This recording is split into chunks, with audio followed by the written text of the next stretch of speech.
और ये अगली खबर भी उत्तर प्रदेश से, जो बड़ी खबर आपको बता रहे हैं। अब यूपी के मुसलमानों को रिझाने निकालेगी बीजेपी एक समर्थन यात्रा। मुसलमानों को साधने बनाया मास्टर प्लान। जी आपको बता रहे हैं कि बीजेपी को रिझाने के लिए मुस्लिमों को रिझाने के लिए उत्तर प्रदेश में बीजेपी ने एक मास्टर प्लान बनाया है। भाजपा की नजर अब अल्पसंख्यक वोटरों पर है।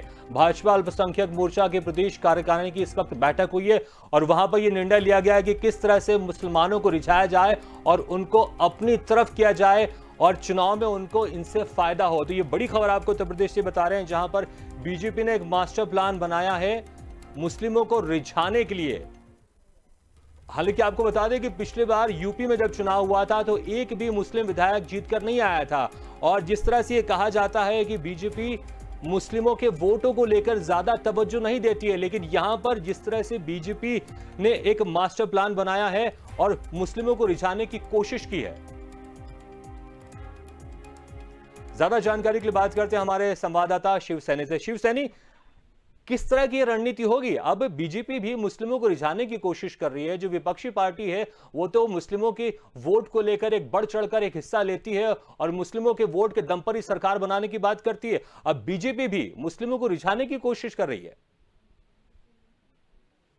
इस तरह से बीजेपी जो मुस्लिमों को, अल्पसंख्यक वर्ग को रिझाने की जो कोशिशें कर रहे हैं, जो प्रयास कर रहे हैं, राजनीति के लिहाज से जो अल्पसंख्यक वर्ग है उत्तर प्रदेश की राजनीति में, वो जिधर झुक जाता है उधर का पलड़ा भारी हो जाता है। अभी तक यही देखा गया है। इसी के चलते जिस तरह से उत्तर प्रदेश में बीजेपी जो है अब अल्पसंख्यक वर्ग के उनके जो अध्यक्ष हैं जमाल सिद्दीकी, उन्होंने बताया कि हम जो चुनाव लड़ेगा बढ़ेगा के अंतर्गत बूथ स्तर पर हमारा जो एक अल्पसंख्यक कार्यकर्ता है वो 100 वोट वो कलेक्ट करेगा, 100 लोगों का वोट डलवाएगा। इस तरह से हम प्रत्येक विधानसभा सीट पर 5,000 से 25,000 वोट को अपने खाते में लाएंगे, जो अहम भागीदारी निभाएगी हमारे जीत में। अगर हम पिछले चुनाव को देखें तो पिछले चुनाव में बहुत ही ऐसी सीटें रही हैं जहां पे 5,000 से कम वोटों से उनकी जो हार हुई है, उस हार को वो जीत में कन्वर्ट करने के लिए अल्पसंख्यक वर्ग को ज्यादा से ज्यादा रिझाने के प्रयास में लगे हैं, जिससे कि वो उनका जो वोट बैंक है वो उनके खाते में आ सके। भागीरथ जी बिल्कुल शिवसेना जी, लेकिन जिस तरह से लगातार विपक्ष बीजेपी पर आरोप लगाता है कि वो मुस्लिम विरोधी है, और इसको देखते हुए कहीं ना कहीं वो मुस्लिमों के जो समाज है उसमें वो एक मैसेज लेकर जाता है कि आप बीजेपी को वोट मत दीजिए, और अब बीजेपी जिस तरह से मुस्लिमों को रिझाने की कोशिश कर रही है तो क्या वो इसमें कामयाब हो पाएगी?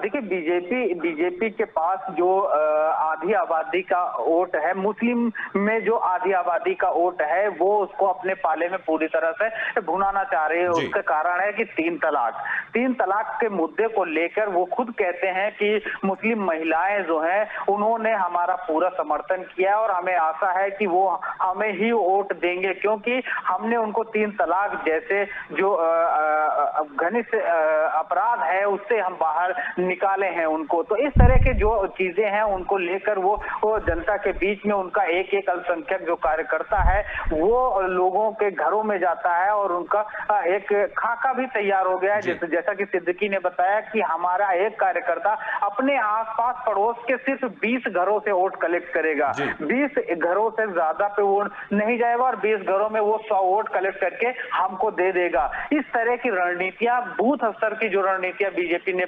अल्पसंख्यक वर्ग के लिए बनाई है, वो कहीं ना कहीं बहुत ही खास है। अगर देखा जाए तो विपक्ष के माथे पर सिलवटें पड़ रही हैं, चिंता की सिलवटें पड़ रही हैं इस तरह की प्लानिंग को लेके कि जो वोट उनका हम कभी नहीं रहा है, उनका विरोधी रहा है, उनका दृढ़ विरोधी उसको वो मानते हैं, उस वोट पे वो सेंध लगाने की ये प्लानिंग कर लिए हैं, और जो कि बहुत ही अहम है 2022 के लिए। भागीरथ जी बिल्कुल शिवसेनी, लेकिन देखिए ये कहीं ना कहीं इस बात को तुमको मानना पड़ेगा कि बीजेपी कितनी भी कोशिश कर ले, लेकिन जो मुसलमानों का वोट है वो उस प्रतिशत के साथ नहीं मिलता है जो कि विपक्षी पार्टियों को मिलता है। एक ये भी धारणा है, जी बिल्कुल, मैं सवाल पूरा कर लूं, एक ये भी धारणा है कि जिस तरह से मुस्लिम समाज उस पार्टी को वोट करता है जो पार्टी बीजेपी को हरा सकती है, अब यहां पर जिस तरह से ये रणनीति बना रहे हैं और जी बिल्कुल, जिस तरह से रणनीति यहाँ पर बना रहे हैं, तो ये हाँ। रणनीति कितनी सफल होती है, तो ये तो आगे जाके ही समझ में आएगा। शिवसैनी, बहुत बहुत धन्यवाद आपकी इस तमाम जानकारी के लिए।